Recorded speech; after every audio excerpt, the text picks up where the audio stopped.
मित्रांनो नमस्कार. अंधविश्वास का सच या चॅनलवर आपल्या सगळ्यांचे स्वागत आहे. मी नवीन विचारवंतांना भेटत असतो आणि त्यांच्याकडून माहिती घेऊन आपल्यापर्यंत पोहोचवण्याचा प्रयत्न करत असतो. हाच माझा उद्देश आहे. आज मला एक माझे मित्र विचारवंत आहेत, शिक्षक आहेत, सामाजिक कार्यही करतात, नेहमी ते व्यस्त असतात. त्यांच्या इथे आलो मी. वाशिम जिल्ह्यातील कारंजा लाड तालुक्यामध्ये एक गाव आहे, कारंजापासून 8-10 किलोमीटरच्या अंतरावर. नाव आहे इंजोरी. त्या गावाला त्यांनी एक प्रकारचं शैक्षणिक कार्यासाठी दत्तकच घेतलेले आहे. तिथल्या विद्यार्थ्यांचा सर्वांगीण विकास कसा व्हावा हेतू आहे, हा उद्देश आहे. महात्मा ज्योतिबा फुले यांनी 1848मध्ये शाळा काढल्या होत्या. सावित्रीबाई फुले यांनी त्यांना मदत केली होती. दोघांनी शिक्षणाची दारं उघडी केली. म्हणून आज स्त्रिया समाजामध्ये दिमागाने शिक्षण घेत आहे. तोच धागा धरून सरांनाही असं वाटलं, त्यांनी शिक्षण किती घेतलं काय ते आता मी त्यांना विचारणारच आहे. आणि या क्षेत्रामध्ये आले, नोकरी सोडली त्यांनी आणि समाजकार्यामध्ये आले. जगावेगळं काम जे लोक करतात ते महत्त्वाचं असतं असं मला वाटते. आज मी त्यांचा परिचय तुम्हाला करून देत आहे. सर, तुमचा परिचय सांगाल आमच्या श्रोत्यांना? नमस्कार प्रेक्षक, मी राजकुमार दिगडे. गेल्या 8 वर्षापासून मी इंझोरी गावामध्ये मुलांसाठी, विशेषतः गरीब मुलांसाठी मोफत वाचनालय चालवतो आहे आणि मोफत शिकवणी पण या ठिकाणी घेतो आहे. हो का? बरं, किती मुलं येतात तुमच्याकडे? मुलांची संख्या तसे 40-50 या दरम्यान राहते. हो का? आणि कोणकोणते वर्ग आहेत शिकवणीचे? 5व्या वर्गाचे आहेत, 7वी 8वीचे मुलं येतात कधी कधी, आणि 10वीचे पण येतात. आणि विषय? आणि 10वीच्या नंतर जे MPSCला बसतात मुलं, ते सुद्धा अभ्यासाला येतात का? विषय मी विशेष करून इंग्रजी आणि गणित शिकवतो. वा वा, छान, फार चांगलं काम आहे. आणि सध्याचं शिक्षण महाग झालेलं आहे, तेवढं प्रोत्साहन नाही मिळत, तरी पण तुम्ही हे कार्य करता. सर, तुमचं बालपण कसं गेलं याविषयी सांगता का थोडंसं? बालपण माझं इंझोरीलाच गेलं. हो का? 1975-76च्या दरम्यान मी हे गाव सोडलं. हो. मी 3रा वर्ग इथून झालो, मी जिल्हा परिषदमधून. आणि त्याच्यानंतर अकोल्याला गेलो. अकोल्याला 9व्या वर्गापर्यंत न्यू इरा हायस्कूल या ठिकाणी शिक्षण घेतलं. मग 10वी 11वी 12वी JC ज्युनियर कॉलेजमध्ये होतो. त्यानंतर मग विद्याभारती सायन्स कॉलेज कारंजा लाड येथे BSc केली. 1988चा पासआउट आहे मी तिथला. आणि त्यानंतर मग मी नागपूर, पुणे, मुंबई या ठिकाणी IAS कोचिंग सेंटरला जॉईन झालो. तिथं कशासाठी? म्हणजे एक स्वप्न होतं की आपण IAS करू शकतो का. बरं. तर त्याची प्रिलिम जी आहे, प्रिलिमिनरी एक्झाम, तर ती सुद्धा मी क्वालिफाय केलेली आहे. क्वालिफाय केली आहे का? वा वा, फार छान. आणि मग तुम्हाला का वाटलं की आता नोकरी सोडून हे समाजकार्यच केलं पाहिजे? जसं माझं फेल्युअर झालं UPSCच्या बाबतीत, तसं असं वाटलं की कुठेतरी महात्मा ज्योतिराव फुलेंचा जो वारसा आहे, शैक्षणिक वारसा, तो कुठेतरी आपल्या पद्धतीनं छोटेखानी प्रमाणात कुठेतरी न्यावा आणि तिथे छोटंसं काम सुरू करावं. बरं. म्हणून तसं 2003-04 पासूनच मी शाळांच्या, शिक्षकांच्या संपर्कात होतो. खरं म्हणजे मी शिक्षक नाही मुळात. मी हायर ग्रेड असिस्टंट म्हणून रिटायरमेंट घेतलेलं आहे LIC ऑफिसमधून. हो, काही हरकत नाही ना.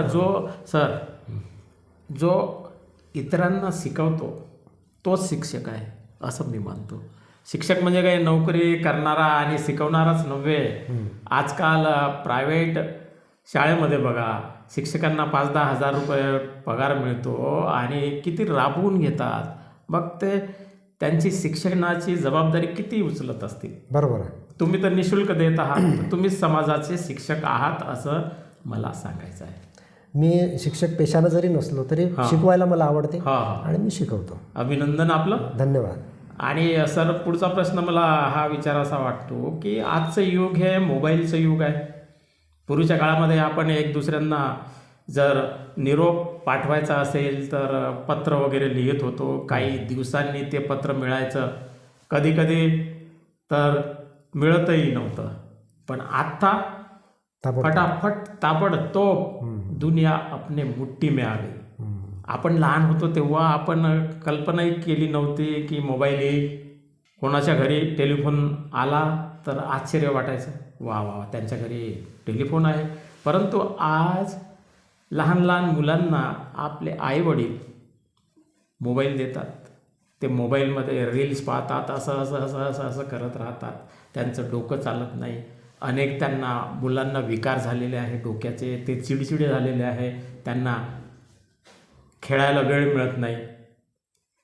त्यांना चष्मे लागलेले आहे लहान मुलांना. आणि आया आजकालच्या बहुसंख्य नाही, काही मुलं त्यांना त्रास देते म्हणून ते मोबाईल देते त्यांच्याजवळ, घे म्हणते मोबाईल आणि पाहत बस. पण याचा जो परिणाम आहे त्या मुलांवर होत आहे. म्हणून तुम्हाला हे विचारतो सर मी की मोबाईल आणि लहान मुलं यांचा संबंध काय, आणि खरोखरच त्या मोबाईलचा उपयोग त्यांना करायला पाहिजे किंवा त्यांना द्यायला पाहिजे का, याविषयी सांगा बरं. बरोबर आहे, छान प्रश्न विचारला तुम्ही. आता बघा सर, आपण आपलं इव्होल्युशन होत होत आपण इथपर्यंत आलो. हो. म्हणजे माकडापासून उत्क्रांत होत होत आपण माणूस झालो. हो. याच्यामध्ये जी तंत्रज्ञानाची जी प्रगती आहे ती प्रगती कोणी रोखू शकत नाही. हो ना. तर मोबाईल येण्यापासून काही पर्याय नव्हता. मोबाईल येणारच. कोरोनापासून जास्त झाला, कोरोनापासून जास्त झाला ऑनलाईन. आणि आजही मोबाईलचे फायदे आहेत. फक्त प्रॉब्लेम कुठं येतो आहे की लहान मुलांना हे जे मोबाईल देतात तर त्या मोबाईल वापरल्यामुळे त्यांच्या मेंदूवर काय परिणाम होतो हे मी लोकांना समजावून सांगतो. आणि काय होतं मी थोडंसं सविस्तर सांगा. चालेल ना. तर आपल्या मेंदूचे जर आपण 2 भाग केले तर त्याच्यामध्ये असं लक्षात येतं की डावा मेंदू आणि उजवा मेंदू याच्यामध्ये एक कार्पस कॉलोझम नावाची एक अशी भिंत राहते की ज्याच्यामुळे डावीकडले न्यूरॉन्स आणि उजवीकडले न्यूरॉन्स हे एकमेकांशी याचे 2 भाग कनेक्ट होतात, एकमेकांशी संपर्क करतात, बोलतात. तर हा जो कार्पस कॉलोझम आहे, हा कार्पस कॉलोझम थोडासा काय म्हणतात त्याला संकुचित होतो आहे, कॉन्ट्रॅक्ट होतो आहे. आणि त्याच्यामुळे मुलांच्या जे काही बुद्धिमत्तेवर परिणाम होणार आहेत तो अतिशय घातक आहे. आता एक उदाहरण देतो मी तुम्हाला की स्पेशियल इंटेलिजन्स नावाची एक बुद्धिमत्ता असते. म्हणजे बुद्धिमत्तेचे तसे 8 प्रकार दाखवले डॉक्टर हार्वर्ड गार्डनरनी. तर त्याच्यापैकी हा एक जो आहे स्पेशियल इंटेलिजन्स, म्हणजे आपल्याला त्रिमितीचं ज्ञान होते, पण या मुलांना कदाचित त्रिमितीचं ज्ञान कमी पडेल. तर तो एक फार मोठा धोका. त्याच्यानंतर स्मरणशक्तीचा ऱ्हास आणि एकाग्रता ह्या गोष्टी कुठेतरी कमी होताना दिसतील आपल्याला. त्याच्यामुळे इतके घातक परिणाम आपल्या मुलांच्या मेंदूवरती होत आहेत. म्हणून आम्ही म्हणजे आता डॉक्टर्स असोसिएशनने तर असं सांगितलेलं आहे की 2 वर्षापर्यंत त्या मुलाला मोबाईल पाहूच देऊ नका. अच्छा. आणि त्याच्यानंतर जास्तीत जास्त अर्धा तास दिवसामध्ये, कारण त्याचे वेगवेगळे इफेक्ट्स होतात. तर आता मोठ्या माणसांच्या मेंदूवर सुद्धा परिणाम होताना दिसत आहेत. त्याला आपण ब्रेन रॉट असं म्हणतो. आता तुम्ही जे 30 सेकंदाचा जो मोबाईल सांगितला तर त्याच्यामध्ये तर आणखी घातक आहे ते. म्हणजे एखादा मोठा व्हिडिओ जर तुम्ही 15-20 मिनिटांचा बघितला तर गोष्ट वेगळी आहे, कारण त्याच्यामध्ये आपल्या भावना ज्या आहेत ते उचंबळून येतात. आपण भावना एक्सप्रेस करतो. याच्यामध्ये गडबड काय होते की जेव्हा एखादी 30 सेकंदाची आपण रील बघतो तर त्याच्यामध्ये एखाद्या ठिकाणी भीतीचा सीन आहे, तर ती भीती आपल्या मेंदूमध्ये जाते, ॲमिगडाला आपला ॲक्टिवेट होतो आणि त्या भीतीचं प्रोसेसिंग चालू होऊन जाते. हिप्पोकॅम्पस, ॲमिगडाला हे कामाला लागतात. परंतु होतं काय की त्या 30 सेकंदामध्ये ती रील पुढे चालली जाते आणि ही जी माहिती आतमध्ये आलेली आहे याच्यावर बरोबर प्रोसेसिंग होत नाही. जसं आपण एखादा डाउनलोडिंगला टाकतो मोबाईलला आणि मध्येच पॉज करतो. एकदा केलं तर ठीक आहे, 2दा केलं तर ठीक आहे. असं तुम्ही 30-30 सेकंदाच्या वारंवार जर समजा रील्स बघत गेलं तर याची माहिती अर्धवट प्रोसेस होते आणि मेंदू आपला थकून जातो. खरं म्हणजे त्याला ब्रेन रॉट असा शब्द आहे. रॉट म्हणजे सडणे, पण मेंदूच्या पेशी काही सडत नाहीत, पण त्या फार कार्यक्षमतेनं कार्य करू शकणार नाही, थोड्या निष्क्रिय. यस. त्याच्यामुळे कॉग्निटिव्ह बिहेवियर जे आहे मुलांचं ते थोडंसं बदलू शकतं आगामी काळामध्ये. असे धोके आता तज्ज्ञ जाणकार लोक देतात आणि ही माहिती लोकांपर्यंत पोहोचावी म्हणून मी थोडंसं तळमळीनं लोकांपर्यंत जातो आहे. अच्छा. म्हणजे द्यायचा नाही. त्याच्यानंतर 3 वर्षाचा झाला साधारण तो, की मग त्याला हळूहळू 15 मिनिटं अर्धा तास दिला तर काही हरकत नाही, पण त्याला मैदानात न्या, तुम्ही खेळू द्या. आता तुम्ही म्हणाल की बाबा त्याला मोबाईलची लत लागली कशी, त्याला आवडते कसं, तर हा एक काय होतं माहिती आहे का, जी गोष्ट आपल्याला आवडते ती जर आपण गोष्ट करत गेलो तर आपल्या मेंदूमध्ये जे हॅपी हार्मोन्स असतात, काही रसायनं असतात, त्याचं नाव सेरोटोनिन असेल, ऑक्सिटोसिन असेल, एन्डॉर्फिन असेल, तर हे जे रसायन आहेत हे स्रावतात. तर तुम्हाला जर त्याला तसं काही रसायन द्यायचं असेल तर म्हणजे त्याच्या मेंदूमध्ये ते जर रसायन येऊ द्यायचं असेल तर त्याला ग्राउंडवर न्या, त्याला खेळू द्या, त्याला नाचू द्या, बागडू द्या.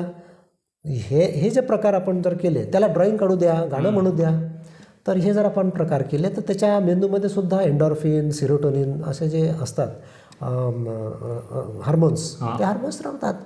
पण मोबाईल पाहिल्यामुळे होतं काय की त्याच्या मेंदूमध्ये सेरोटोनिन येतं, पण त्याला त्याची लत लागते आणि त्याच्यामुळे बाकीचं नुकसान खूप होत आहे. हा प्रॉब्लेम येतो आहे त्याच्यामध्ये. बरोबर आहे. मुलांमध्ये त्या मोबाईलमुळे त्याचा विशेष फायदा होऊ शकत नाही, होणारच नाही. कारण की त्यांचं लहान जे वय असते, खेळायचं वय वर्ष 5-6 पर्यंत जास्तीत जास्त, आई वडील वगैरे ज्या ज्या गोष्टी त्यांना सांगतात ते पोरं करत बसतात, निर्णयाला वेळ मिळत नाही आणि त्यामधलंही त्यांना काहीही समजत नाही. बरोबर. तर कोविडपासून सर हे मोबाईलचा हा जो आजार आहे जास्त वाढलेला आहे, असं मानसोपचार तज्ज्ञाचं म्हणणं आहे की मुलं जे पाहतात हे करतात ते सगळं त्यांच्या डोक्यामध्ये घुसते. म्हणून आईवडिलांना आपण कोणता संदेश देऊ यासाठी, आईवडिलांनी द्यायचा की नाही द्यायचा, दिला तर म्हणजे किती वेळ तुम्ही सांगितलेलं आहे, परंतु त्याला पर्याय काय आहे? आता पर्याय असा आहे, पर्याय भरपूर. आता बऱ्याचदा तक्रारी घेऊन येत माझ्याकडे आया वगैरे की आमचा मुलगा जो आहे तो मोबाईल पाहिल्याशिवाय जेवतच नाही.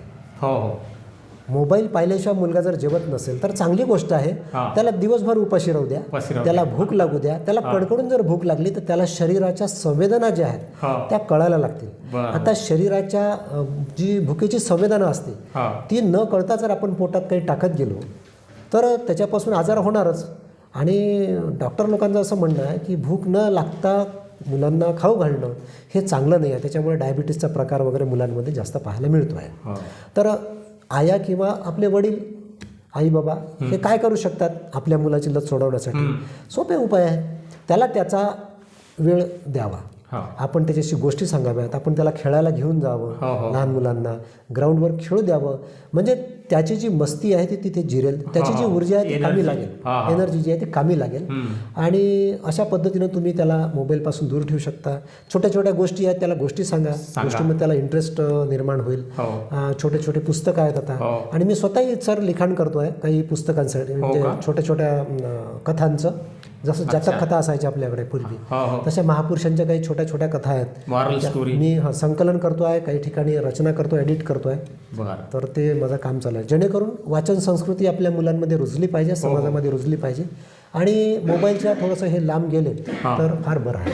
आणि आईवडिलांसाठी मला असं म्हणायचं आहे सर की मुलं जर आपल्या अवतीभोवती असतील, आईवडिलांनी सुद्धा मोबाईलमध्ये पाहणं टाळावं मुलांच्या समोर अगदी जास्त वेळ. कारण की तुम्ही जर पाहत बसले तर त्यांनाही चान्स मिळतो. म्हणून तुम्ही जर पेपर घेतला किंवा तुम्ही पुस्तक घेतलं तर पोरांना असं वाटेल की आई बाबा माझे पुस्तक वाचत आहे, पाहत आहे पेपर, ते मोबाईल बाजूला ठेवतील. आणि कधी कधी बाय चान्स ते विद्यार्थी जर मोबाईलच पाहत बसले तर तुम्ही त्यांना सांगायचं की यापासून हा अपाय होतो, बघा तुम्ही आंधळे होऊ शकता, तुमचं डोकं याच्यामुळं दुखू शकते. बरोबर. याच्या मागची भयानकता आतापासूनच जर विद्यार्थ्यांना, मुलांना सांगितली तर निश्चितच ते शिक्षकाचं ऐकतात, मॅडमचं ऐकतात, आईवडिलांचं ऐकतात, मित्रांचं सुद्धा ऐकतात. म्हणून आपल्या चर्चामधून मला असं वाटतं सर की मोबाईलचा मर्यादित वापर करा, असंच म्हणायचं आहे ना तुम्हाला. आणि मोबाईलमध्ये हे चांगल्या चांगल्या गोष्टी आहे, परंतु त्या मोठ्यांसाठी आहे. हे पुढचा प्रश्न मला असा विचारायचा आहे सर की समाजामध्ये वैज्ञानिक दृष्टिकोन विकसित व्हावा यासाठी अनेक विचारकांनी प्रयत्न केले. संत कबीर यांनी म्हटलं होतं की आया था किस काम से सोया चादर तान, सूरत संभाल गाफिले अपने आप पहचान. आपल्यामध्ये भरपूर एनर्जी आहे, ऊर्जा आहे, शक्ती आहे, म्हणून आपण स्वतःला ओळखलं पाहिजे. आपल्या बुद्धीचा उपयोग योग्य प्रकारे केला पाहिजे, चांगल्या कामासाठी केला पाहिजे. पण लोक तसं करताना दिसत नाही. आता शॉर्टकट झालेलं आहे. कोणतंही किती अंतर जायचं असेल तर फटाफट जातो, एरोप्लेननी जातो, ट्रॅव्हल्सनी जातो, रेल्वेनी जातो. पूर्वीच्या काळामध्ये असं नव्हतं. एवढा आपल्याला सुविधायुक्त देश मिळाला तरीसुद्धा आपण चांगल्या कामासाठी वेळ काढत नाही, शॉर्टकट मारण्याचा प्रयत्न करतो. बाईकवर चालतानाही काही लोक असं मोबाईल असं करतात, तो तर पडतोच कधी कधी आणि दुसऱ्यांनाही मारतो. हे मोबाईलचं वेळ लहान मुलांपासून मोठ्यांपर्यंत लागलेला आहे. त्याच्यापासून सावध जर राहायचं असेल तर प्रत्येकाने विचार करण्याची आवश्यकता आहे, नाही तर काही अर्थ नाही आहे. सर, तुम्ही मला आता सांगा की समाजामधील वैज्ञानिक दृष्टिकोन म्हणजेच चिंतन करणं, विचार करणं. कारण की आजकाल सगळीकडे बुवाबाजीचं पीक आलेलं आहे सर. म्हणूनच संत तुकाराम सांगून गेले होते की ही बुवाबाजी भुलवी जना, भ्रष्ट करी ग्रामजीवना, फसवणी भोळ्या भाबड्यांना, भलत्या छंदा लाविती. बुवाबाजी आपल्याला टी व्हीमध्ये दिसते, मोबाईलमध्ये दिसते, सगळीकडंच दिसते. हे बुवा बाबा, आपू टापू, खिसेप कापू, संत महंत, फादर, पादरी, मुल्ला, मौलवी यापैकी 90% लोक ढोंगी आहेत. समाज त्यांना देव मानतो, ते जे म्हणतात तसे हे करतात. याविषयी तुम्हाला काय सांगायचं आहे? बरोबर आहे, तुमची चिंता आहे की समाजात वैज्ञानिक दृष्टिकोन कसा रुजला पाहिजे. हां, वैज्ञानिक दृष्टिकोनाचा एक अर्थ असा होतो की ती एक प्रक्रिया आहे, मानसिक अवस्था आहे, मानसिक प्रक्रिया आहे की ज्याच्यामध्ये जे सत्य असेल, म्हणजे ऑब्जेक्टिव्ह सत्य ज्याला आपण म्हणतो, वस्तुनिष्ठ सत्य हे समोर आलं पाहिजे. याच्यासाठी करावी लागणारी जी प्रक्रिया आहे त्या प्रक्रियेला आपण सामाजिक दृष्टिकोन असं म्हणतो. सामाजिक दृष्टिकोन जर अंगीकारायचा असेल तर आपली विवेकशक्ती जागृत होणं अत्यंत महत्त्वाचं आहे. आणि मला सांगायला आनंदही वाटतो, अभिमानी वाटतो की आमच्या संत साहित्यामध्ये बरोबर हा शब्द विवेक, जसं आता ज्ञानेश्वरीचं उदाहरण जर आपण घेतलं तर ज्ञानेश्वर महाराज मानतात की मी अविवेकाची काजळी फेडूनी विवेक दीप उजळी, ते योगिया पाहे दिवाळी निरंतर.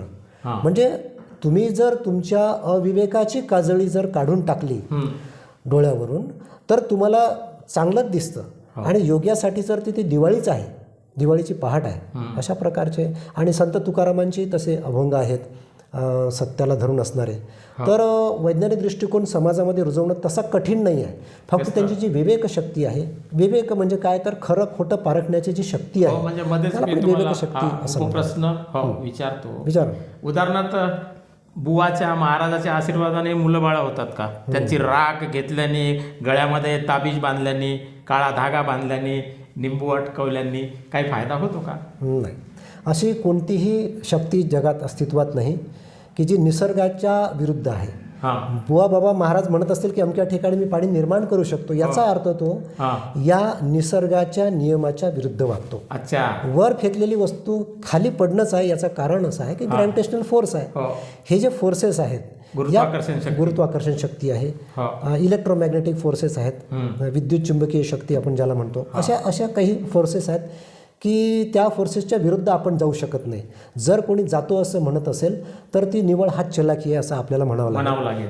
पेरियार स्वामी तर असं सांगून गेले की जगात चमत्कार नाही. जे चमत्कारावर विश्वास ठेवतात ते भोळसट असतात आणि जे चमत्काराचा दावा करणारे असतात ते बदमाश असतात. डॉक्टर अब्राम कौर श्रीलंकेमध्ये त्यांचं खूप काम चांगलं.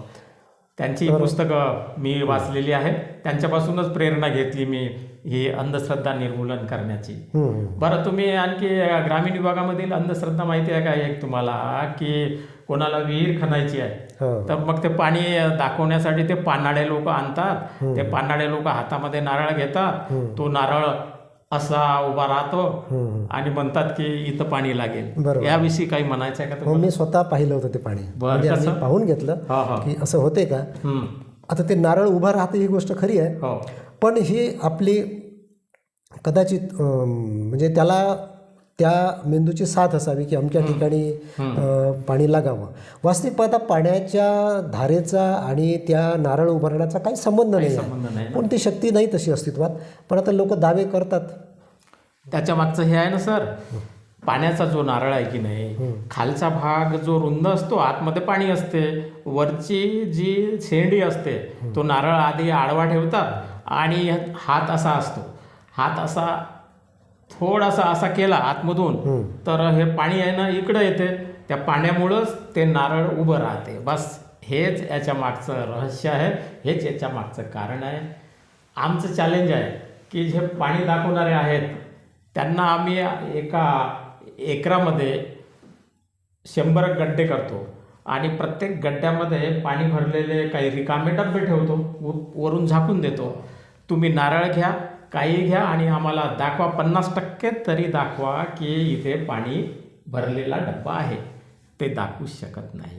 अहो, जमिनीच्या आतमध्ये कुठं काय आहे हे सायन्स खोदल्यानंतर दाखवते. त्याच्यावर उभं राहून दाखवू शकते का? दाखवूच शकत नाही.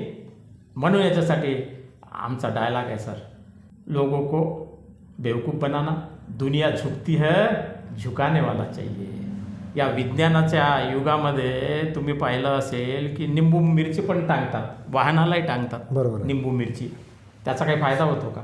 नाही, कुठलाच फायदा होत नाही. देवी देवता कोणाच्या अंगामध्ये येते का? येऊ शकत नाही. ते मनाचे खेळ आहेत. हां, मनाचे खेळ आहे, हे तुम्हाला माहिती आहे. पण समाजामध्ये जादूटोण्याच्या नावानं भांडणंही होतात सर. बरोबर आहे. हे गिरडा म्हणून एक गाव आहे, त्या ठिकाणी एकदा मी गेलो होतो. त्या एका बाईच्या घराच्या समोर रात्री कोणीतरी आलं म्हणते, तिनं रांगोळी काढली आणि ती बाई घाबरली. ही गोष्ट मला माहीत झालं आणि ती बाई काय म्हणाली की मी म्हणे रात्री उठली तेव्हा पाहिलं म्हणे एक बाई आली होती, पांढरी साडी घातली होती, मी आवाज दिला तर थांबली नाही, मी तिला चप्पल फेकून मारली, पहा म्हणे सर इथं रांगोळी काढलेली आहे. मग दुसऱ्या दिवशी तिथं गेलो, तिला म्हटलं की ती बाई वगैरे ती काही लावडीन नाही आहे, कोणीच नाही आहे. आता जर आली तर मला सांगा म्हटलं, मी येतो, ताबडतोब येतो आणि पकडून दाखवतो. तेव्हापासून ती काही आलीच नाही. असे गावामध्ये अनेक स्त्रिया आहे ना सर, अंधश्रद्धेमुळे कोणाला भीती दाखवतात आणि अफवा पसरवतात. अशा अफवा गावात इकडं तिकडं सगळीकडं पसरलेल्या आहे. त्या आपण दूर करण्याचा प्रयत्न केला पाहिजे असं मला वाटते. पुढचा प्रश्न हा आहे सर माझा एक राहिलेला की आई वडील आणि मुलं यांनी कसं राहायचं, म्हणजे आई वडिलांनी मुलांसोबत कसं वागायला पाहिजे सांगा बरं. हा सर खूप मोठा विषय आहे. हो पण अलीकडेच काही केसेस लक्षात यायला लागल्या, त्याच्यावरून थोडंसं सांगतो मी. हो सांगा. एक तुम्ही चाइल्डहुड ट्रॉमा नावाचं काही संकल्पना ऐकली असेल किंवा. हो हो. तर त्याच्यामध्ये काय होतं की आईवडील मुलांना खूप रागवतात. असं आता वडील दारू पिऊन आले, आईला मारझोड केली, तर मुलगा त्याच्यातून असा निष्कर्ष काढतो. आता घटना एकच आहे, 2 मुलं असतात, वडील घरात आले, आईला मारलं, या मुलानं पाहिलं त्याही मुलानं पाहिलं. यानं अर्थ काय काढला की वडिलांनी असंच यायचं असतं आणि आपल्या पत्नीला मारायचं असतं. 25 वर्षानंतर जेव्हा याचं लग्न होतं तेव्हा कळत न कळतपणे जो सबकॉन्शियस माइंडमध्ये आपल्या याच्यामध्ये ते रेकॉर्ड केलं जातं आणि तो मुलगा आपल्या पत्नीशी तसाच वागतो जसे त्याचे वडील वागले. दुसरा मुलगा त्याचं इंटरप्रिटेशन वेगळ्या पद्धतीनं करतो. म्हणजे आपला विवेक मगाचा जो विषय होता की विवेकानं माणूस वागायला पाहिजे. यानं 4 पुस्तकं वाचली, तुमच्यासारख्या चांगल्या संगतीत आला आणि मग त्याला असं वाटायला लागले की नाही, माझ्या आईला किती त्रास झाला यावर त्यानं फोकस केला. म्हणजे आईला त्रास देऊ नये, म्हणजे पत्नीला त्रास देऊ नये असं त्याचा अर्थ आहे. जेव्हा याचं लग्न झालं तेव्हा त्यानं दारू पिला नाही, त्याच्या पत्नीशी तो चांगला वागला. तर मला असं वाटतं की हा जो चाइल्डहुड ट्रॉमा आपण म्हणतो, ट्रॉमा नाही म्हणता येत त्याला, पण प्रत्येक माणूस या संस्कारांनी बाधित आहे. काही चुकीचे संस्कार होतात, काही चांगले संस्कार होतात. तर आईवडिलांनी आपल्या मुलांशी बोलताना चांगल्याच पद्धतीनं बोललं पाहिजे. मारू नये, त्यांना ओरडू नये. ओरडलं तर ॲमिग्डाला ॲक्टिवेट होतो हे आपल्याला माहीत आहे. आणि त्याच्यानंतर मग त्याच्या ज्या स्मृती असतात ह्या कटू स्मृती ज्या आहेत त्या आपल्या मेंदूमध्ये रेकॉर्ड होतात आणि 25-30 वर्षानंतर त्याचा मग त्रास व्हायला लागतो आणि तो मनुष्य तसाच वागायला लागतो जसे त्याचे आईवडील त्याच्याशी वागले. हा एक फार मोठा आघात मुलांच्या मनावर होताना दिसतो आहे. तर आईवडिलांनी या ठिकाणी सावध व्हावं अशी मी हात जोडून विनंती करेल की आपल्या मुलांशी प्रेमानं संवाद साधायचा. बाहेर भले तुमचा खटका उडाला असेल, नाहीतर होतं काय, साहेबांनी रागवलं तर मग साहेब रागवतात खालच्या माणसाला, खालचा माणूस रागवतो त्या चपराशाला, चपराशी घरी येतो, त्याला सॉफ्ट टार्गेट म्हणजे बायको, तो बायकोला मारतो. बायकोचा सॉफ्ट टार्गेट म्हणजे ती कोणाला काहीच बोलू शकत नाही, ते मुलांना मारतात. मुलं कोणाला मारणार, मुलं खेळणी तोडतात. मग खेळणी तोडली म्हणून त्याचं नाव बदनाम होते. पण सुरुवात कुठून झाली, साहेबापासून. ही जे व्हिशियस सर्कल आहे, हे दुष्टचक्र आहे, कुठेतरी ब्रेक व्हायला पाहिजे आणि हे आपणच ब्रेक करू शकतो या ठिकाणी. हे वेगळ्या पद्धतीने. आणखी थोडासा उपप्रश्न हा आहे माझा की वारंवार मुलाला सांगून जर मुलगा ऐकत नसेल तर आईनं काय करायचं? याचा अर्थ तुमची सांगण्याची पद्धत बदलायला पाहिजे. अच्छा. आता जरा ताप आला आपल्याला तर आपण पॅरासिटामॉल घेतो, पण पॅरासिटामॉलला जर ताप उतरला नसेल तर आपण निमोसलाईट देतो. म्हणजे उपचार पद्धती थोडीशी बदलायला पाहिजे. आणखी काय करता येईल म्हणजे याला समजेल या भाषेत कसं सांगता येईल. एक उदाहरण देतो मी. थोडंसं मुलं खेळणी काढतात, 4-5 खेळणी, 2-4 मित्र घेऊन येतात, तर ते थोडंसं इकडे तिकडे अस्ताव्यस्त पडलेलं असतात. आई येते, डोळे वटारते, म्हणते काय हे पसारा करून ठेवला, पसारा आवर. आता त्या मुलाला पसारा म्हणजे काय हे समजत नाही. पसारा म्हणजे बा ही खेळणी ज्या ठिकाणी पाहिजे त्या ठिकाणी नाही ठेवली म्हणजे पसारा. या पसारा शब्दाचा अर्थ त्याला कळत नाही. पसारा आवर म्हणजे नेमकं काय कर त्याला समजत नाही. त्याच्यामुळे मोठी मजा येते. मग ते मूल काही ऐकत नाही, तो चालला जातो. आता आईला असं वाटतं की माझं मूल ऐकतच नाही. अरे पण त्याच्या भाषेत तू बोल ना. त्याच्या भाषेत जर बोललं समजा तर मग त्या मुलाला कळू शकेल की ही खेळणी अशी अशी घ्यायची आणि अशी अशी. एक छोटंसं उदाहरण देतो एका मिनिटाचं. एका ठिकाणी खड्डा खोदलेला होता, पाण्यासाठी काहीतरी ते वॉटर सप्लायचं काहीतरी चालू होतं. तर त्या ठिकाणी एक शेठजी गेले आणि ते शेठजीचा पाय त्याच्यात पडला. पडल्यानंतर ते ओरडायला लागले, अरे मला काढा, मला काढा, मला काढा. मग लोक जायचे तर लोक हात द्यायचे, या शेठजी बाहेर या, मला हात द्या तुमचा. तर शेठजी यायचे पण हात मागे घ्यायचे. अच्छा. एक माणूस गेला, दुसरा माणूस गेला, त्यांच्या घरचा गेला, एक त्यांचा मित्र होता. तर म्हणे काय झालं रे, तर म्हणे शेठजी पडलेले आहेत पण आम्ही जेव्हा जेव्हा मदत द्यायला जातो यांना तर हात मागे घेतात, हे याचं काय कारण आहे? तर म्हणे मला माहीत आहे त्याचं काय कारण आहे. तर मग ते उतरले गड्ड्यात त्यांचे मित्र आणि त्यांना सांगितलं की शेठजी माझा हात घ्या. तर लगेच शेठजीनं हात घेतला त्यांचा आणि ते बाहेर आले. लोकांनी विचारलं की काय जादू आहे. तर म्हणे या शेठजीला जी भाषा समजते त्याच भाषेत त्याला बोलावं लागते. तुम्ही काय म्हटलं की हात द्या, याला देणं माहीतच नाही, हा कंजूस आहे माणूस, घेणारच आहे. जो शेठजी आहे म्हणजे त्याला देण्याचं माहीत नाही, त्याला घेण्याचंच नाही. मी काय म्हटलं हात द्या असं नाही म्हटलं, मी म्हटलं हात घ्या. त्याला घेण्याची भाषा समजते, त्याच्यामुळे पटकन हात घेतला आणि शेठजी बाहेर आले. तर असे काही विनोदाचे किस्से घडतात त्याच्यात. लहानपणामध्ये मूल चालायला शिकते ना सर, तर तो एका दमानं काही शिकत नाही. मग आई त्याला खुळखुळा देते आणि घेऊन जाते पुढे आणि तो मुलगा तिच्याकडे पाहते ना. आई मग पुढं समोर जाऊन उभी राहते आणि म्हणते डिगू डिगू डिगू डिगू डिगू डिगू डिगू ये ये ये ये ये ये म्हणजे अनुकरण करतात. ती त्याची भाषा. मी तुम्हाला प्रश्न विचारला होता की मुलं ऐकत नसेल वारंवार तर रागवायचं म्हणजेच कधी कधी मानसोपचार तज्ज्ञ म्हणतात, प्राध्यापक श्याम मानव म्हणतात, व्यक्तिमत्व विकास कार्यशाळा चालवतात की आपण रागवायचंही नाही, मारायचंही नाही, काहीच करायचं नाही. मग काय करायचं, तो मुलगा ऐकत नसेल तर आईनं काय म्हणायचं की आज तू जर नाही सुधारला, तू जर माझं ऐकणार नसेल तर मी जेवण नाही करत, जा. आईनं इमोशनल ब्लॅकमेल. बिलकुल इमोशनल ब्लॅकमेल करायचं त्या मुलाला आणि जेवण करायचं नाही. मग मुलगा विचार करतो, माझी प्रिय आई दररोज जेवण करत होती पण आज ती जेवण करत नाही आहे. कोणामुळं? माझ्यामुळं. मग तिनं बिलकुल जेवण करायचं नाही, नाहीतर ती म्हणेल की मी जेवण करत नाही आणि घरात जाऊन जेवण करेल. असं नाही करायचं, नाही म्हणजे नाही. त्या मुलाला माहीत झालं पाहिजे की माझ्यामुळं माझी आई जेवण करत नाही, सकाळी जेवण केलं नाही, संध्याकाळीही केलं नाही. मग त्याचा परिणाम त्या मुलावर होतो आणि तो आपली चूक दुरुस्त करण्याचा प्रयत्न करतो. नाही, वेगवेगळ्या पद्धती असंही आहेत, म्हटलेलं त्याच्यामुळे ही पण पद्धत लागू पडते शेवटी. असं हे पण मुलांना प्रेमाने जर समजावून सांगितलं, त्यांच्या भाषेत जर समजावून सांगितलं, हां, आता जसं आता हे असं कर तसं कर न म्हणता चला आपण करूया असं जर म्हटलं, पसारा इथं पडलेला आहे, चला आपण हे चिठ्ठ्या गोळा करूया, चला आपण असं करूया म्हटल्यानंतर त्यांच्या मेंदूमध्ये मिरर न्यूरॉन्स असतात. हे मिरर न्यूरॉन्स बरोबर ॲक्टिवेट होतात. जसं एखाद्यानं जर जांभई दिली सभेमध्ये तर बाकी सर्वजण जांभया द्यायला लागतात. याचं कारण असं आहे की मिरर न्यूरॉन्स जे राहतात ते तुम्हाला काय म्हणतात त्याला इमिटेट करतात, म्हणजे अंधानुकरण करतात, लगेच त्याचं अनुकरण करतात आणि माणसं तसेच बघायला लागतात. त्याच्यामुळे चला आपण असं करूया हे फार महत्त्वाचं सूत्र आहे. सगळ्यांनी मिळून करूया. मुलगा चालता चालता जर खाली पडला तर आई काय करते, लात मारते त्याच्यावर, त्या जागेवर लात मारते. मग मुलगाही पडला की तोही लात मारते. परंतु हे चुकीचं आहे की नाही? चुकीचं आहे. याचं कारण असं आहे की माझं काय चुकलं हे पाहण्याची संधी त्या मुलाला मिळतच नाही. मी अशा पद्धतीने जर चाललो व्यवस्थित तर मी पडणार नाही. याला बाहेरचं कोणीतरी कारणीभूत आहे. मुलं एक्स्ट्रोवर्ट व्हायला लागतात, आत्मपरीक्षण करत नाहीत. बरोबर. किंवा तू खाली पाहिलं नाही, गड्डा होता, दगड होता, आता पाहून चल, तू पाहून चल. थोडासा वेळ लागतो या प्रक्रियेला, पण ही प्रक्रिया चांगली आहे, शिक्षण चांगली आहे. नमस्कार भाऊ. नमस्कार. तुम्ही आपला परिचय सांगाल या इंजोरीमध्ये किती वर्षापासून राहता? माझी जन्मभूमीची आहे, मी लहानपणापासून इथं असतो. जन्मभूमी इंजोरीच आहे का? हो, जन्मभूमी इंजुरीच आहे आणि मी लहानपणापासून इथंच राहतो. शिक्षणही सुद्धा इथंच झालेलं आहे. हां. किती शिकले तुम्ही? मी 9वा वर्ग. 9वा वर्ग शिकले का? वा वा. आणि काम कोणतं करत होते तुम्ही इथे?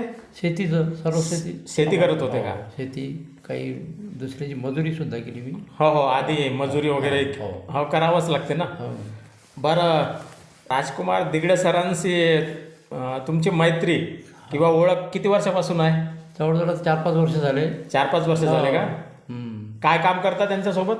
त्यांच्यासोबत काय समाजसेवा जे काही होत असेल, आपल्याला जी माहिती मिळाली, काही थोडंसं कुठं काही द्यायचं असलं, सेवा करायची असली, सेवा कार्यातनी याच्यासोबत जात असतो मी. म्हणजे एक प्रकारे समाजसेवा करता. हा, समाजसेवा. आणि ते करत आहेत तर त्यांच्यापासून तुम्ही प्रोत्साहन घेतलं याचा अर्थ. वा वा, छान आहे. या वयामध्ये 70च्या वर असेल तुमचं वय? 72 वर्ष. हो. तरी सुद्धा तुम्ही ॲक्टिव्ह दिसता, सक्रिय दिसता. त्यांच्या कामाचं तुम्ही म्हणजे निरीक्षण केलं, तुम्हाला प्रोत्साहन मिळालं असंच म्हणावं लागेल ना. आणि आर्थिक मदत वगैरे तुम्ही कोणकोणत्या कामाला करता म्हणता? थोडा वेळ देतच. चांगली गोष्ट आहे. त्यांचं काम सगळ्यांना आवडते का गावात? नाही, सगळ्यांना सर्व गोष्टी सर्व आवडतात. थोडं काही चांगल्या गोष्टी नाही आवडत. चांगल्या गोष्टी आवडत नाही. आता ते त्यांच्या घरचे सरपंच आहेत, मॅडम आहेत, मॅडम सरपंच आहेत, ते चांगलं काम करतात. चांगलं काम करतात. गावातील विकास वगैरे सगळं चांगला विकास. आणि लोकही त्यांना मग सहकार्य करतात. हो, काही आहे तर सहकार्य करणारवाले पुष्कळ आहेत. बरं, चांगली गोष्ट आहे. अशीच सहकार्याची भावना ठेवा. सरांनाही सक्रिय तुमच्यासारख्या लोकांची आवश्यकता आहे. आमचेही मित्र झालेले आता ते. आम्ही ही दोघं मिळून कार्यक्रम घेऊ आणि आमच्या परीनं जी समाजसेवा करता येईल ती करू. तुम्हाला घेऊ सोबत. ठीक आहे? हो, ठीक. धन्यवाद. मॅडम नमस्कार. नमस्कार. आपला अल्प परिचय द्याल बरं आमच्या श्रोत्यांना? मी ॲडव्होकेट मनीषा राजकुमार दिगडे. अच्छा, ॲडव्होकेट आहात का तुम्ही? हो. म्हणजे LLB केली आहे का? LLB केलेलं आहे. बरं, मग वकिली का सोडली तुम्ही? नाही, सोडली नाही, चालू आहे ना वकिली. चालू आहे का? हां, कारंजा आणि मानोराची प्रॅक्टिस करते मी सध्या. कारंजा आणि मानोराची प्रॅक्टिस करता? वा वा, अभिनंदन तुमचं. कारण की महिला जर वकील असेल तर महिलांवर जास्त अन्याय होणार नाही, आणि झाला तर त्याला वाचा फोडायला तुम्ही आहातच. आणि मी हे ऐकलेलं आहे की तुम्ही या गावच्या सरपंच पण आहात. हां, सरपंच आहे मी. आणि किती वर्ष झाले सरपंच आता मला 2.5 वर्षासाठी मिळालं होतं माझं. आता माझी 16 फेब्रुवारीला टर्म संपते सरपंच पदाची. म्हणजे 2.5 वर्षासाठी होते 2.5 का? वर्षासाठी होती सरपंच मी. बरं. आणि माझी निवड जी होती ते म्हणजे अविरोध निवड होती माझी सरपंच म्हणून. हो का? वा वा, बढिया. बरं, हे सरपंचाचं काम तुम्ही जे केलं आहे, रिस्पॉन्स कसा मिळाला तुम्हाला आणि काय काय काम केलं तुम्ही? रिस्पॉन्स चांगला मिळाला मला, म्हणजे अपेक्षेपेक्षा चांगला रिस्पॉन्स मिळाला गावातून. लोकांच्या अपेक्षा होत्या माझ्याकडून की एक सुशिक्षित सरपंच आहे बुवा, तर आपल्यासाठी काहीतरी करतील या. हा हा हा. तर आमच्या इथे बऱ्यापैकी कामं झाले, जे शासनाच्या निधीतून जे आम्ही वित्त आयोगातून खर्च केला सगळा, आणि जो आमचा सामान्य निधी आहे तो पण आमचा जवळपास सगळा खर्च होतो. आणि जे महत्त्वाचे कामं आहेत ते सगळे आम्ही व्यवस्थित करतो. बरं, तरी जेवढे तुम्ही कामं केले आहे ना मॅडम, त्यापैकी चांगले कामं काही सांगू शकता का? कोणकोणते केले एक समाजाचे? जलजीवन मिशन योजना झाली पाण्याची, पण पाणी अजून सुरू व्हायचं आहे ते. बरं. आणि घरकुल योजना झाली माझ्या काळात, बरेच घरकुल आले. घरकुल मिळाले लोकांना? 200-250 घरकुलं झाले जवळपास. घरकुल झाले. 400 झाले. आणि विहिरी भरपूर बांधल्या म्हणतात. विहिरी झाल्या. किती झाल्या? 121 विहिरी झाल्या. 121? अरे बापरे. मी असं ऐकलेलं आहे मॅडम, काही लोकांनी सांगितलं की हिंजोरीच्या सरपंच विहिरी सँक्शन होईपर्यंत आणि त्याच्यानंतर हे सतत कार्यदक्ष असतात, काम करून घेतात आणि एक पैसाही घेत नाही. ही गोष्ट खरी आहे. हे अभिनंदनास पात्र आहे, कारण कि आजकल सब टेबल के नीचे से लेते हैं और राष्ट्रीय एकात्मता को ईमानदारी से निभाते हैं असं म्हटलेलं आहे. सगळीकडे घेण्याची प्रथा आहे, पण ती प्रथा तुम्ही तोडली. तुमचं आणि सरांचं अभिनंदन करतो. ते सहकार्य करत असतील तुम्हाला? बिलकुल सहकार्य. हा, कारण की बहुसंख्य गावांमध्ये स्त्रिया सरपंच आहे, पूर्ण काम पतीच करतात असं म्हणतात, परंतु तुम्ही इथं स्वतः काम करता आणि जिथे सरांची मदत घ्यावी लागते तेव्हा घ्यावीच लागते ना, कारण की तुमच्या मागे एकच काम नाही आहे. दोघांनी मिळून केलं आम्ही हे काम. म्हणजे ग्रामपंचायतला ऑफिसमध्ये बसणे, मीटिंग अटेंड करणे, हो. ग्रामसभा घेणे, हे सर्व कामं मी स्वतः केले आहे. पण जेव्हा आउट ऑफ स्टेशन प्रत्येक वेळी जायचं काम पडते तेव्हा मग थोडी मदत साहेबांनी पण केली. हो, करावीच लागते ना. बरं, आता आगामी काळामध्ये आणखी कोणतेही काम राहिले आहे का करायचे? कामं तर खूप आहेत सर. निधीच्या अभावी कामं रखडतातच, कारण गाव मोठं असल्यामुळे आमचं. आणि किती आहे लोकसंख्या? 2011च्या जनगणनेनुसार ची नोंद आहे, 4,500ची नोंद आहे. अच्छा. पण आता संख्या जवळपास 6,000च्या वर पोहोचली आमची. हो. त्याच्यामुळे त्या तुलनेत आम्हाला जो निधी मिळतो तर तो जुन्या जनगणनेनुसार मिळतो, तर आम्हाला निधीची कमतरता पडते. त्याच्यामुळे कामं खूप निघतात गावात. बरं, आणखी स्त्रियांचा एक प्रश्न हा आहे माझा, की अंधश्रद्धा पुरुषांपेक्षा स्त्रियांमध्ये जास्त असते. तर तुमच्या गावातील स्त्रियांच्या मनात अंधश्रद्धा दिसते का? आणि आहे तर कोणत्या प्रकारची आहे? अंधश्रद्धा आहे सर, खूप अंधश्रद्धा आहे सगळीकडे, गावात म्हणा, शहरात म्हणा. खेड्यातच नाही म्हणत आपण, पण शहरातल्या स्त्रिया सुद्धा खूप अंधश्रद्धेच्या आहारी गेलेल्या आहेत.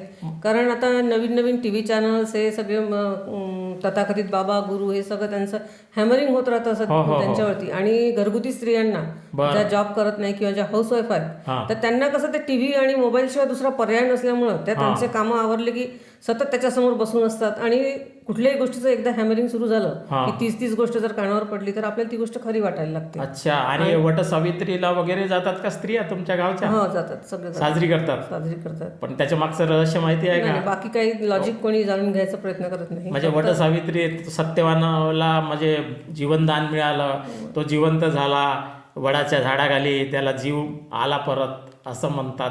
आणि ते स्त्रियांना खरं वाटते. पण हे सत्यता आहे का याच्यात? नाही, सत्यता नाही त्याच्यात. सत्यता काहीच नाही. काहीच नाही आहे स्त्रिया ते नेहमी तेच ऐकून बस ती गोष्ट त्यांना खरी वाटते. वडाच्या झाडाला धागा गुंडाळतात, घिरट्या घालतात आणि म्हणतात की जन्मोजन्मी हाच पती मिळावा, बेवडा असला तरी चालेल, अशा अनेक स्त्रिया म्हणतात.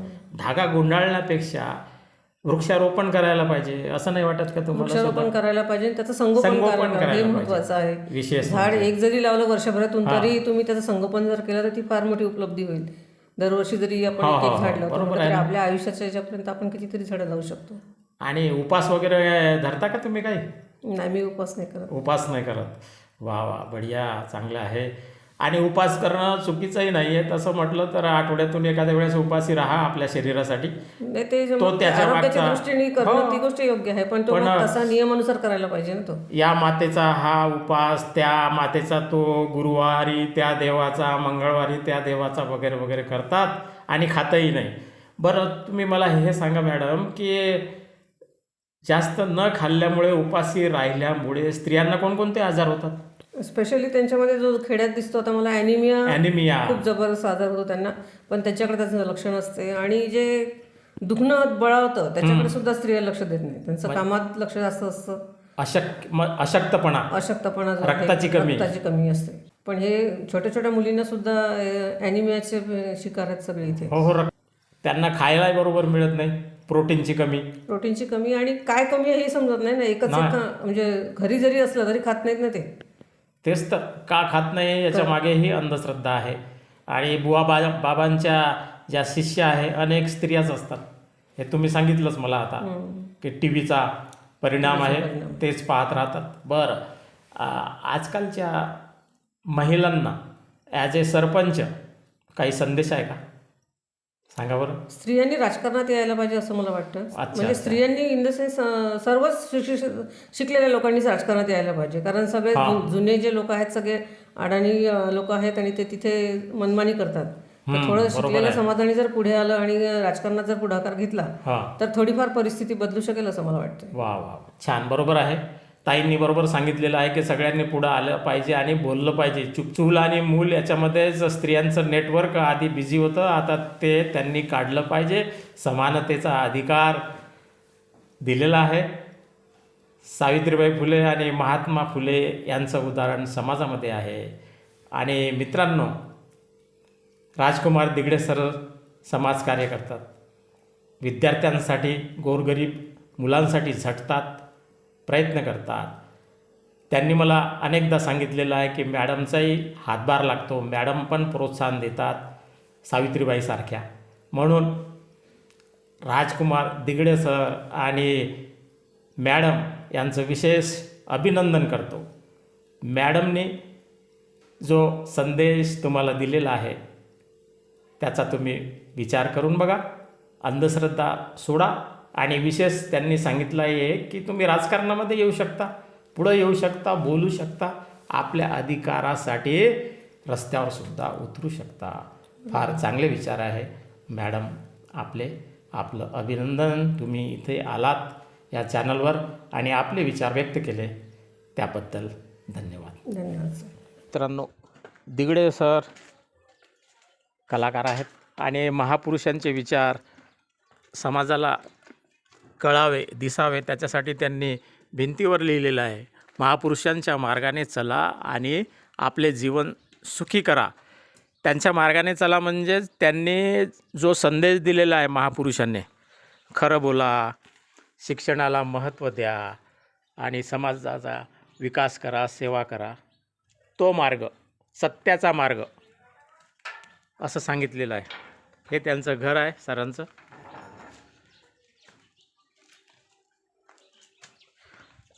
विनम्रता से कहो हम मानव है, हम न किसी धर्म के हैं न जाति के हैं, ऐसा चाहूँ राज मैं जहाँ मिले सबन को अन्न, छोटा बड़ा सब सम बसे, रैदास रहे प्रसन्न.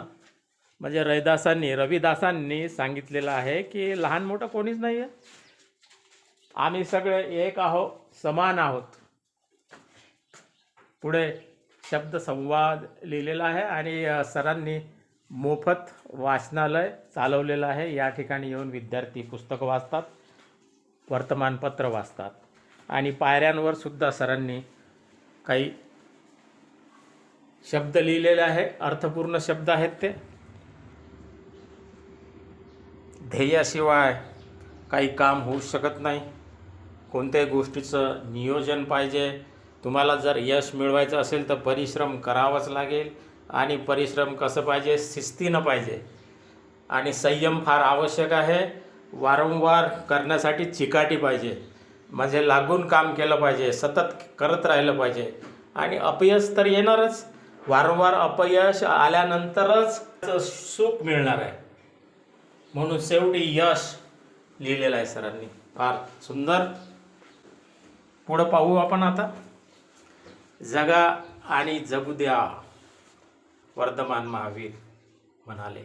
स्त्री पुरुष समानता, महात्मा ज्योतिबा फुले आणि इतर समाजसेवकांनी. आणि आज ज्याची आवश्यकता आहे ते आहे वैज्ञानिक दृष्टिकोन स्वीकारा. कोणतीही गोष्ट डोळे बंद करून करू नका, बुवाबाबांच्या मागे लागू नका. जे चांगले लोक आहेत त्यांना सज्जन म्हणतात आणि त्यांना एकत्र आणा, म्हणजे ते चांगलं काम करतील. गर्व करू नका. पैसे तर जोडाच, पण माणसं पण जोडा. कोणते माणसं?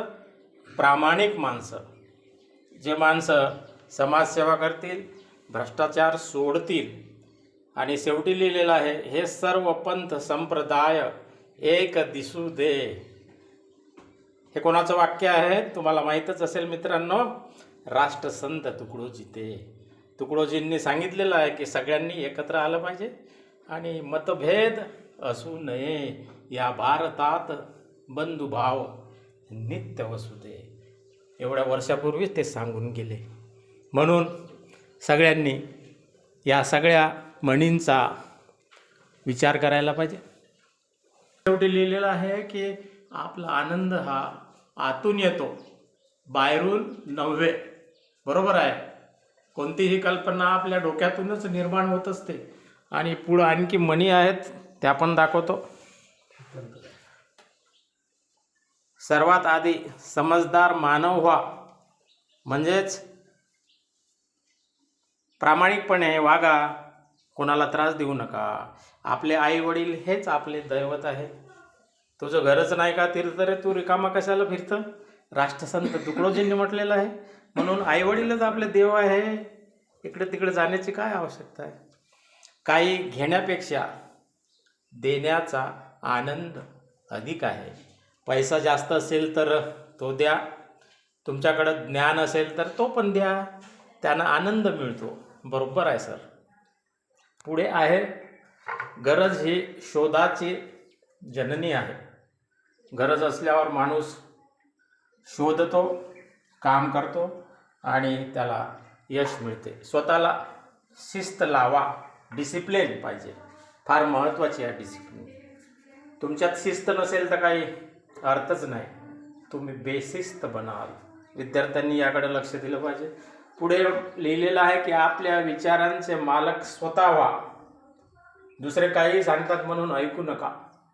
स्वतः विचार करा, तर्क करा, विवेकाने वागा. हाच याचा अर्थ. शेवटी म्हटलेलं आहे, प्रेमाची भाषा सर्वोत्तम भाषा. फार सुंदर. प्रेमाने वागा. जियो और जीने दो, प्यार से रहो, लोगों को अपना बनाओ, असं म्हटलेलं आहे. भाईचारा निभाव. आणि इथे पण विद्यार्थी अभ्यास करतात तर शांतता पाळा, असं त्यांना म्हटलेलं आहे सरांनी. पुढचं आहे, ध्येयापर्यंत न पोहोचणं ही शोकांतिका आहे. पोहोचण्यासाठी ध्येयच नसणं ही खरी शोकांतिका आहे. म्हणजे तुमच्या जीवनामध्ये पुढं जायचं असेल तर तुम्ही ध्येय निश्चित करा, गोल निश्चित करा, आपोआप यश मिळेल. आणि अपयशाने खचू नका. आणखी मध्ये दाखवतो तुम्हाला. या ठिकाणी ही रीडिंग रूम आहे. कपाटामध्ये पुस्तकं दिलेले आहे.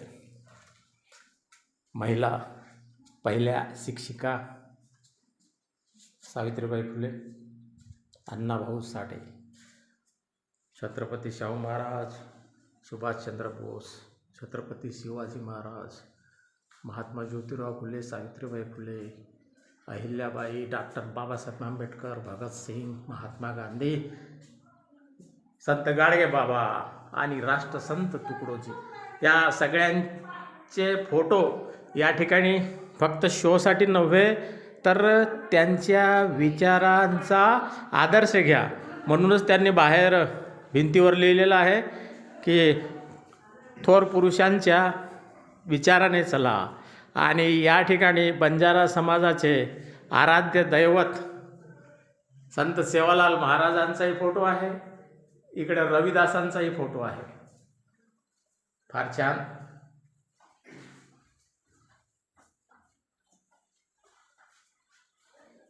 सगळ्यांच्या विचाराने जर चालले तर खरोखरच या जगामध्ये युद्ध होणार नाही आणि वाईट गोष्टीही घडणार नाही.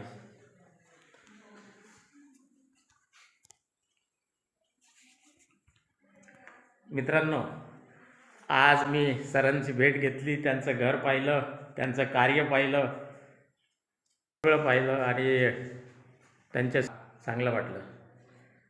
हा व्हिडिओ जर तुम्हाला आवडला तर माझ्या चॅनलला सबस्क्राईब करा, व्हिडिओला लाईक करा, शेअर करा. चांगल्या गोष्टी आपण पसरवत चालू, म्हणजे चांगल्या गोष्टी पसरविल्या पाहिजे, चांगल्या लोकांना पुढं आणलं पाहिजे, हाच माझा उद्देश आहे. परत भेटू आणखी इतर कामासाठी. तोपर्यंत नमस्कार. हळद निघत आहे का सर आता? म्हणजे किती महिन्यांनी निघेल? 6 महिने लागेल का? आणि ही कपासी आहे, वेचणं सुरू आहे. स्त्रिया आहेत, कापूस वेचत आहे. आजकाल वेचायला स्त्रिया मिळत नाही, मजूर मिळत नाही. कापूस अनेक दिवस शेतात राहतो, पाऊस येतो, कापूस खराब होतो. ही शोकांतिका आहे. मशीन जर निघाली कापूस वेचायला किती बरं होईल. हे हळदीची शेती आहे. असं पीक असते हळदीचं, दिसत असेल तुम्हाला.